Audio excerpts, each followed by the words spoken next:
Odile, le podcast, une production de la plateforme francophone de lutte contre la désinformation, une collaboration entre l'Organisation internationale de la francophonie et de Check First, avec Guillaume Kuster et Sophie Bonnebuel-Chénaud. Odile, le podcast est une série d'entretiens avec celles et ceux qui luttent contre la désinformation dans l'espace francophone. Bonjour à toutes et bonjour à tous, bienvenue dans Odile, le podcast. Nous parlerons cyberharcèlement aujourd'hui et particulièrement cyberharcèlement envers les journalistes et les vérificateurs. On parlera de ses conséquences et des manières d'en sortir, ou tout du moins de le combattre. Avec moi pour animer ce podcast, Sophie. Bonjour Sophie. Bonjour Guillaume, bonjour à tous. Et notre invitée aujourd'hui sera Florence Hainaut, journaliste indépendante belge. Elle a travaillé pendant une dizaine d'années pour la RTBF, le premier diffuseur public belge. Elle a démissionné en 2016 pour devenir indépendante et elle a été victime d'une campagne de harcèlement en ligne durant des années. Elle n'est toujours pas terminée d'ailleurs. Florence nous racontera comment elle a traversé cette épreuve et comment elle compte s'en sortir. En tout cas, elle écrit un livre sur la question. Elle a également été co-réalisatrice du documentaire #Salpute sur le cyberharcèlement dont elle a été victime. Internet, c'est la vraie vie. C'est pas une vie parallèle. Le vrai changement, ce sera un changement social, sociétal. Le jour où être grossier, violent sur Internet, le jour où ces types n'auront plus de public, que le public leur dira « mais qu'est-ce que tu fous, Roger ?» au lieu de liker et de partager, mais là, ça s'arrêtera. Avant d'écouter Florence Hainaut plus en détail, on va passer à l'actu. On commence avec cette expérience à la fois inquiétante et originale. C'est celle d'un journaliste américain. Il lui aura fallu seulement 2 jours. 2 jours, $105 et aucune expertise pour lancer un site d'information locale entièrement automatisé et généré par l'intelligence artificielle. C'est l'expérience que raconte le journaliste Jack Brewster dans un article pour le Wall Street Journal paru le 12 avril dernier. Il y fait le récit de la création de ce site internet bidon, mais capable de publier des dizaines d'articles politiques créés de toutes pièces, bien évidemment. Un fait particulièrement inquiétant en cette année électorale où presque la moitié des habitants du globe votent. Avec cette expérience, Jack Brewster démontre à quel point il est facile et peu onéreux de distribuer des fausses nouvelles sur Internet. Le tout avec l'apparence de vrais articles et d'un véritable site internet d'actualité. Quand la désinformation peut modifier notre mémoire des événements. Une étude frappante américaine d'un chercheur de l'université de Cornell nous montre que la désinformation en ligne affecterait également nos souvenirs des événements réels. Les chercheurs ont présenté des publications vraies et fausses à propos d'événements réels passés et ont ensuite interrogé les participants à l'étude pour sonder leur mémoire de l'événement en question. Le résultat troublant de ce travail de recherche, c'est le degré d'acceptation comme vrai des fausses informations auxquelles les sujets ont été exposés. Un article à lire dans les notes d'épisode. On parle de cette formation désormais proposée par le Centre international des journalistes, l'ICFJ, qui organise des formations en ligne qui auront lieu à la fin du mois de mai. Le thème, le journalisme de données et le journalisme d'investigation. Elles seront ouvertes aux journalistes francophones du Tchad, de Guinée, du Mali, du Niger et du Sénégal. Alors si vous avez envie de participer, vous pouvez postuler jusqu'au 11 mai sur le site de l'organisation américaine icfj.org.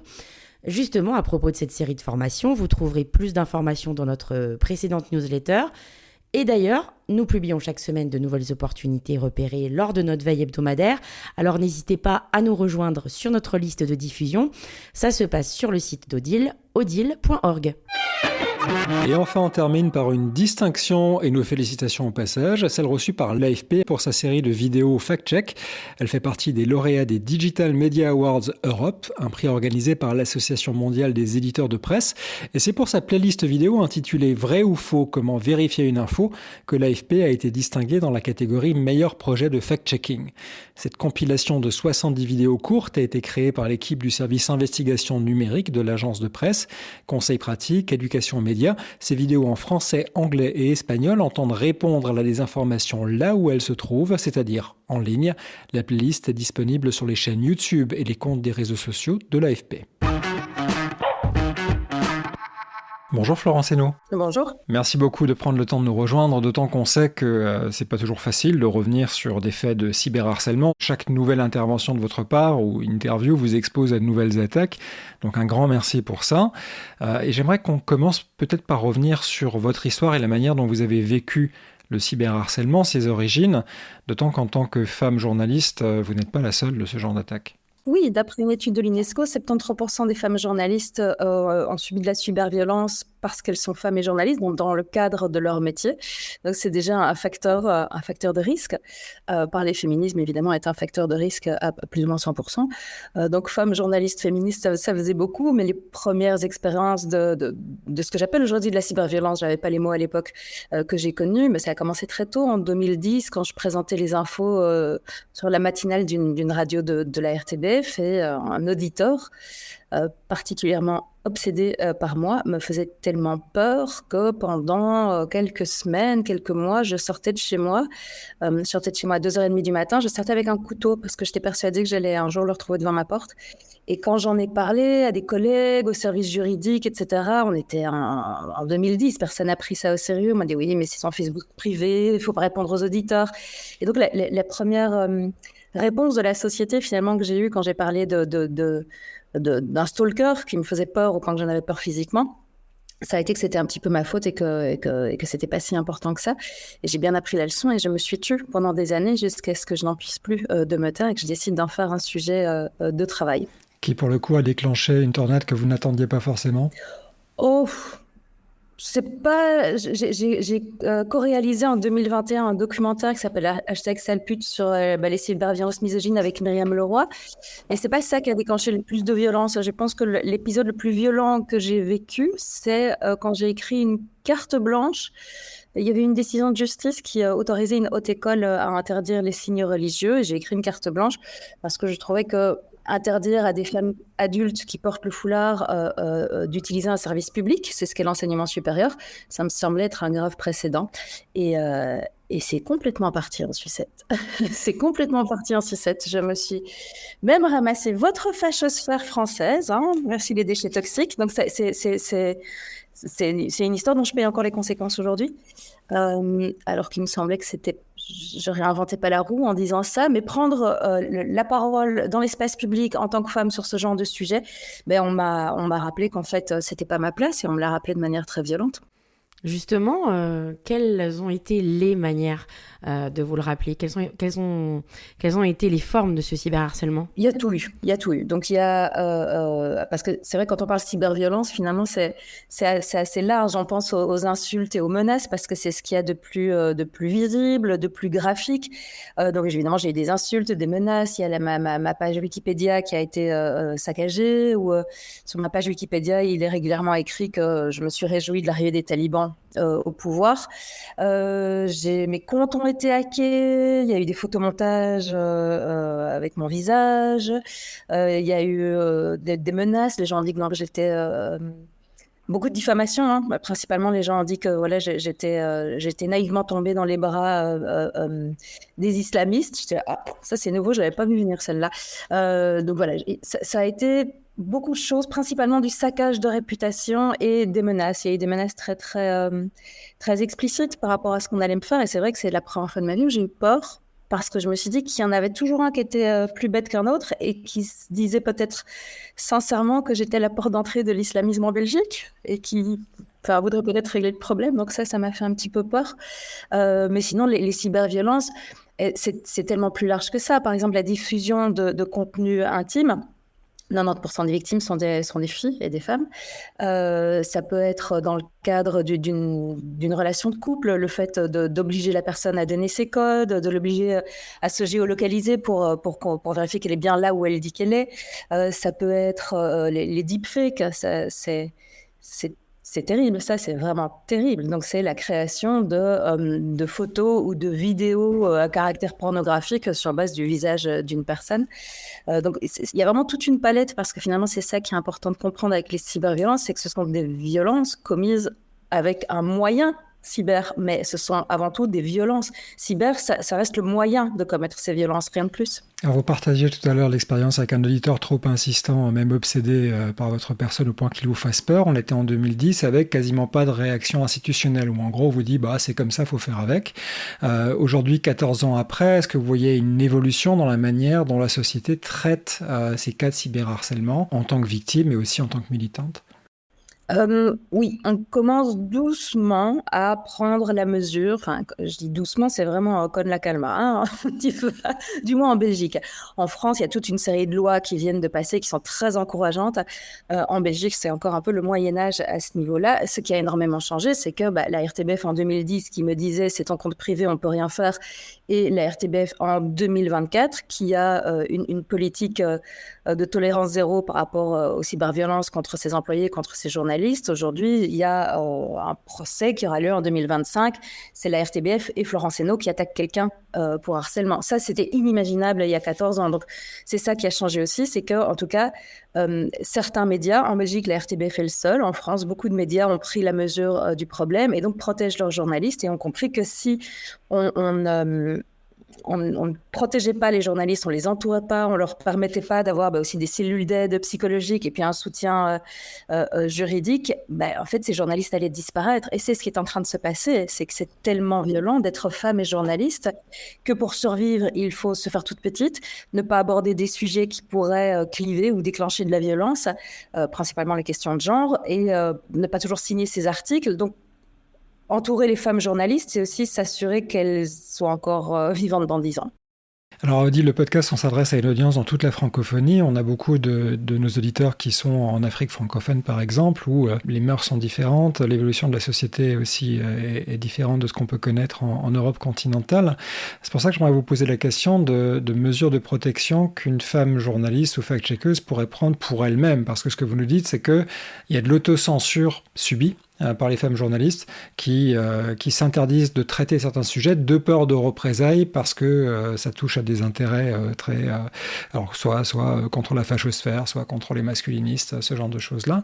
Qu'est-ce qu'on peut faire? Même des questions vraiment basiques, hein. Il suffit de parler de droits LGBT, de contraception, de charge mentale, de violence contre les femmes. Il suffit de ça. Alors, ce qu'on peut faire, ce qui est terrible, hein, c'est que finalement, dans l'urgence, il faut qu'on soit mieux armé d'un point de vue technologique, c'est-à-dire qu'on apprenne à se protéger. Et alors, c'est vraiment un pansement sur une jambe de bois, hein. Enfin, mais rien qu'éviter le jour où ça part en sucette, éviter que des choses trop personnelles fuitent. C'est-à-dire, j'ai écrit un bouquin récemment sur le même sujet. Après, il faudrait que j'arrête de bosser là-dessus. Mais vraiment, ça m'intéresse. Donc, j'ai écrit un bouquin qui s'appelle Cyberharcelé, 10 étapes pour comprendre et lutter. Et une de ces étapes analyse de tout ce qu'on peut mettre en place d'un point de vue technologique. Donc, par exemple, j'ai appris des choses. Je ne savais pas, peut-être que tout le monde le sait, mais moi, je ne le savais pas, que quand on postait une photo sur les réseaux sociaux, sur certaines de ces photos, on pouvait récupérer des métadonnées. C'est-à-dire qu'on pouvait géolocaliser, savoir tout ça, se protéger, avoir des mots de passe robustes, faire attention à ce qu'on poste, paramétrer ses paramètres de confidentialité pour éviter qu'on puisse être tagable, etc. Donc ça, c'est déjà des choses à mettre en place avant. Il faut être parano.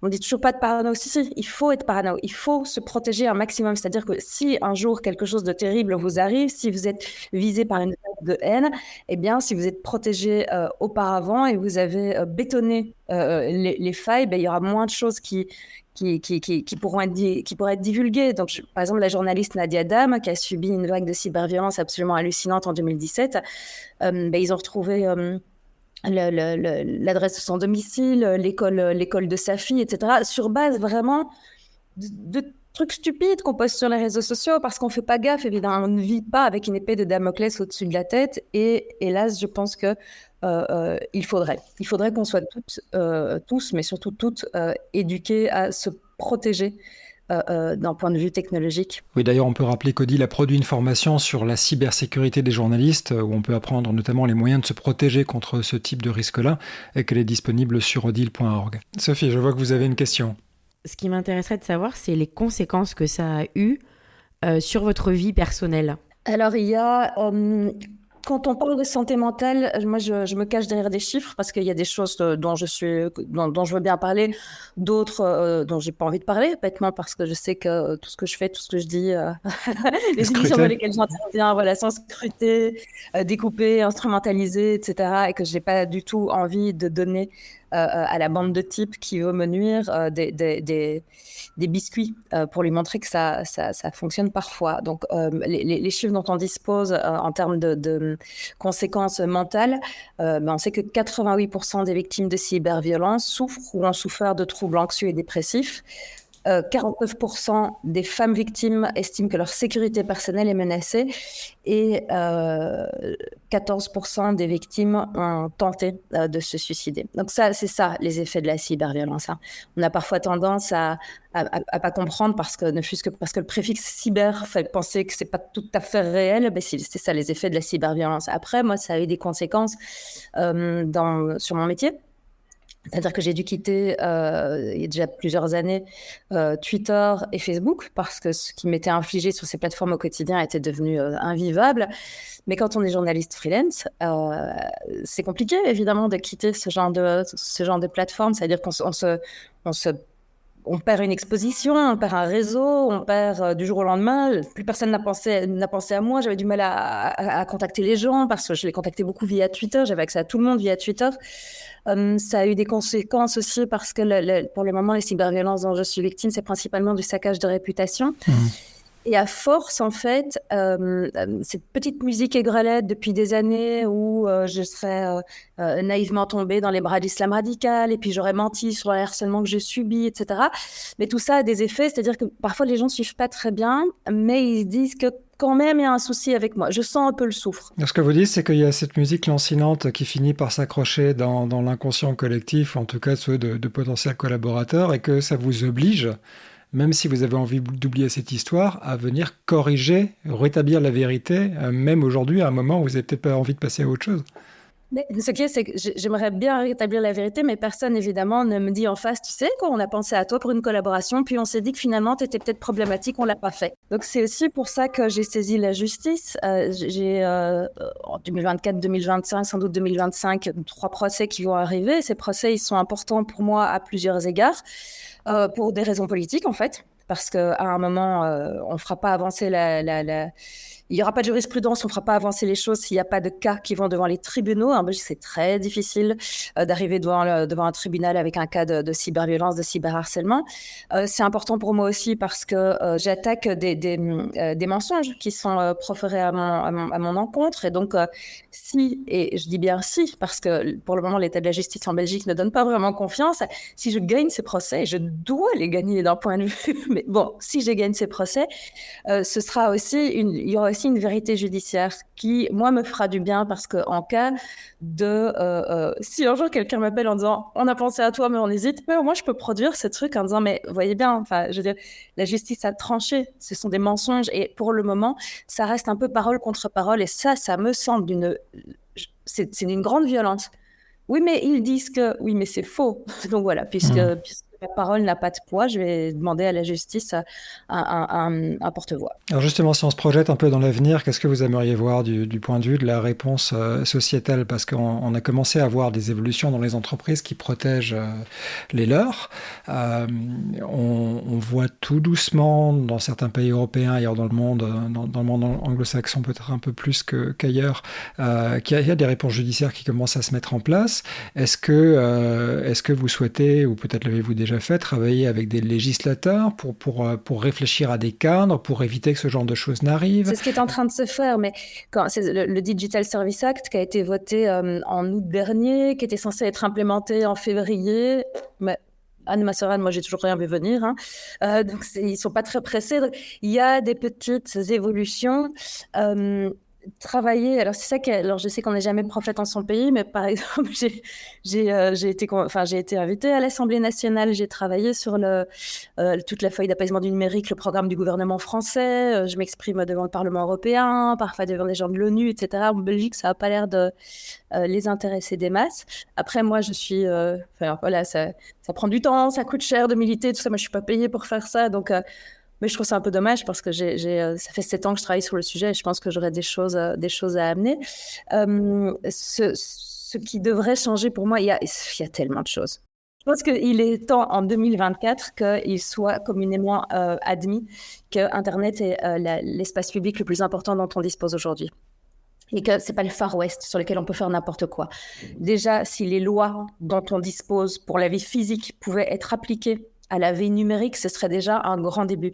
Non, il n'y a pas des règles spécifiques à Internet. On ne peut pas soudainement, parce que il y a un ordinateur entre moi et la personne, je ne peux pas soudainement commencer à l'insulter en disant oui, mais ce sont les règles d'Internet. Ben non, en fait, c'est pas le cas. Donc ça, c'est vraiment un des grands arguments des cyberharceleurs, c'est de dire oui, mais ce sont les codes Internet. Non, Internet ou pas, on n'insulte pas les gens.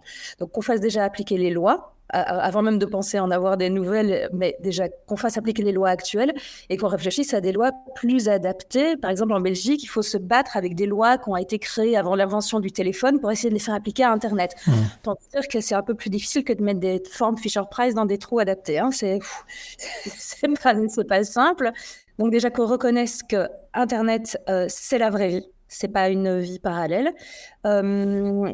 Je pense qu'il faut évidemment faire évoluer la législation, etc. Mais le vrai changement, ce sera un changement social, sociétal.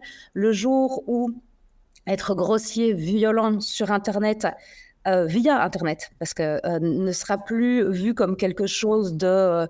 on sera plus vu comme le caïd de la cour de récré auprès de qui il faut bien se faire voir pour ne pas se faire violenter. Le jour où ces types n'auront plus de public, que le public leur dira « mais qu'est-ce que tu fous, Roger ?» au lieu de liker et de partager, mais là, ça s'arrêtera. Pour le harcèlement public, il y a évidemment tout le harcèlement, les cyberviolences qui se passent en privé, de personne à personne, mais en tout cas, pour celui qui se passe en public, il peut continuer parce qu'il y a un public. Et aujourd'hui, je trouve que le public a plutôt tendance, et c'est dû aussi à la manière dont les algorithmes sont manipulés pour pousser en avant les contenus clivants, mais le public suit au lieu de jouer le rôle qu'on peut même jouer au bar du village. Quand Roger est bourré, on lui dit « Roger, t'as trop bu, rentre chez toi, tu fais chier ». Et bien là, sur Internet, pour le moment, ça ne se passe pas. C'est-à-dire qu'il y a vraiment... les gens peuvent dire ce qu'ils veulent sans beaucoup de contrôle social. En attendant, et on l'espère que les choses puissent évoluer dans le bon sens, quel conseil vous donneriez, là, comme ça, aujourd'hui, tout de suite, à une femme journaliste francophone victime de cyberviolence ? D'en parler, parce que beaucoup de victimes n'en parlent pas. Alors, quand on parle de femmes journalistes, en plus, il y a quelque chose de spécifique, c'est qui n'est pas seulement pour le métier de journaliste, hein, c'est aussi pour les femmes politiques, c'est que c'est un milieu dur, c'est comme ça, c'est trash, on s'en prend plein la gueule, faut prendre sur soi.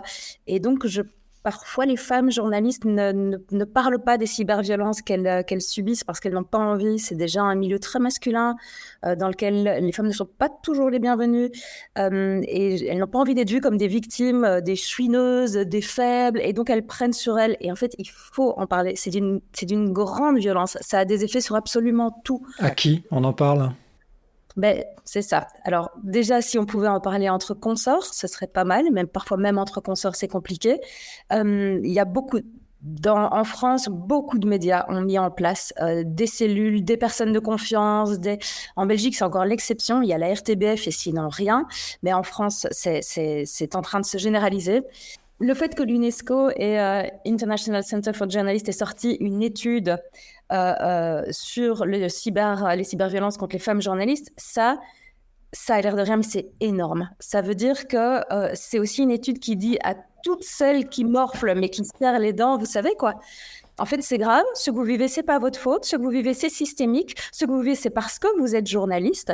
Et donc, je trouve qu'aujourd'hui, les médias qui n'ont rien mis en place, mais moi, je rêve qu'un jour, une femme journaliste attaque le média pour lequel elle travaille pour non-respect de la législation sur le bien-être au travail. Parce que un travail dans lequel on est soumis à autant de violence, l'employeur ne peut pas s'en laver les mains en disant... Ne réagis pas, Martine, serre les dents, tout va bien se passer. Si ce n'était pas une journaliste, mais par exemple une employée de la Poste, et que toute la sainte journée, devant son guichet, des hommes se relayaient pour la traiter de tous les noms, la sexualiser, se foutre de sa tronche, l'employeur ne pourrait pas dire « Eh oui, Martine, c'est le risque du métier ». Et donc, cette espèce d'image de journaliste, c'est difficile, c'est le risque du métier, ça suffit. En 2024, on ne peut plus dire ça.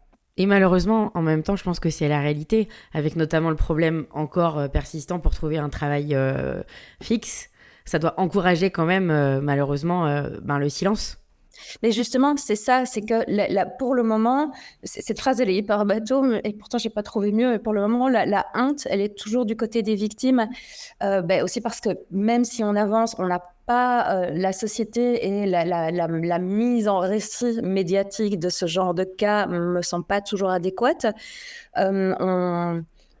Aujourd'hui, la réponse globale de la société est quand même de questionner le comportement des victimes plutôt que le comportement des agresseurs. C'est-à-dire qu'on va dire à une jeune fille dont la photo dénudée circule, on va lui demander pourquoi elle a envoyé une photo d'elle à poil. On va me demander à moi pourquoi j'ai écrit cette carte blanche et si c'était bien nécessaire. De quoi? De s'exprimer dans le débat public? Pardon, hein? Enfin, oui. Mais l'argument, est-ce que ça valait vraiment le coup, revient trop souvent. Tout le temps, tout le temps. Et ça, c'est questionner le comportement de la victime. Et ça, c'est tellement typique de la culture du viol. Pourquoi tu marchais tard le soir? Qu'est-ce que tu portais? C'est exactement la même chose. Demander à une victime pourquoi elle a envoyé une photo d'elle, si c'était bien nécessaire de faire cette blague, si elle pourrait pas changer de ton, parce qu'elle a peut-être un ton un peu véhément et c'est normal que les gens lui envoient. C'est prendre le problème à l'envers, en fait. Rien de ce qu'on dit, rien de ce qu'on fait, même si ça déplaît, même si ça choque, ne justifie un déferlement de violence misogyne, souvent raciste. Enfin, rien ne justifie ça. Et pour le moment, on a un peu accepté les cyberviolences comme une fatalité. Genre, il pleut, ça mouille. T'as qu'à mettre un parapluie. Et c'est là qu'il me semble qu'on a encore beaucoup de travail à faire. C'est que c'est une réalité, ça nous tombe dessus, mais c'est pas pour ça qu'il faut l'accepter.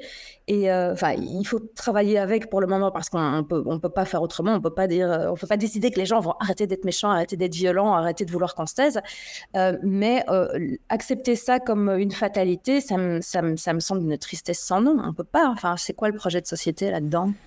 Alors dans les campagnes coordonnées en ligne qui vont viser des journalistes, et pas uniquement des femmes d'ailleurs, il y a aussi celles qui visent les voix dissidentes dans des pays où les gouvernements ne sont pas forcément très enclins à entendre des arguments de l'opposition s'exprimer dans le débat public. On voit aussi les mêmes mécanismes qui se mettent en place. Est-ce que les mesures de protection, à votre avis, doivent être les mêmes? Choisir des bons mots de passe, faire attention à ce qu'on publie, etc. Ou est-ce qu'il y a une différence entre ce type de victimes-là et puis les victimes femmes qui ont tendance à être plutôt victimes de sexisme et puis de ce que vous avez décrit jusqu'à maintenant?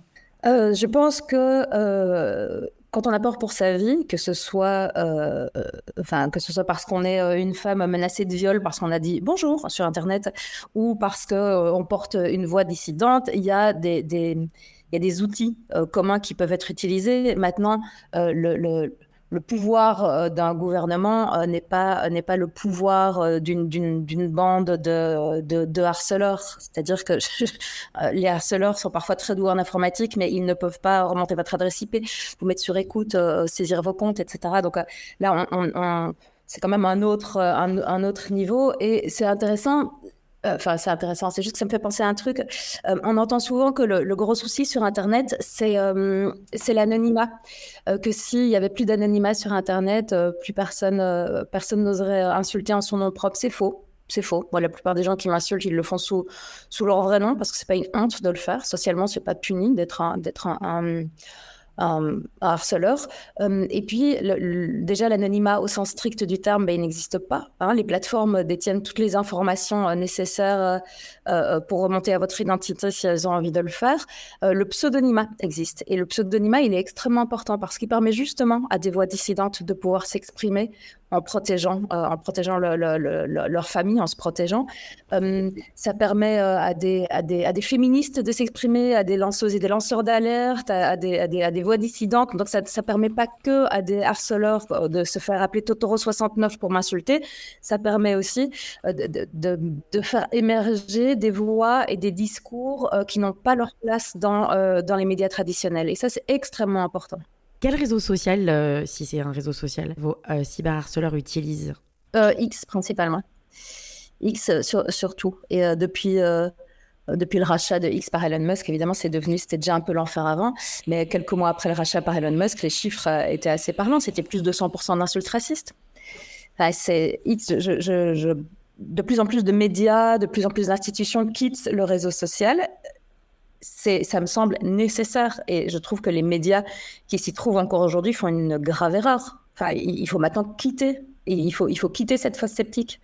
Cyberharceler des États pour comprendre et lutter, c'est votre dernier ouvrage, Florence Hainaut, paru fin 2023 aux éditions de Books Supérieur. Merci d'avoir passé ce moment avec nous. Merci à vous. On retiendra que dans ce livre-là également, vous projetez vers le futur et vous donnez de l'espérance aussi pour sortir de ce fléau-là. Et on espère aussi que les conseils que vous avez prodigués et dans le livre et dans le podcast seront entendus et appliqués par nos éditeurs qui parfois peuvent être hésitants à publier quelque chose de peur de représailles. Merci beaucoup. Merci.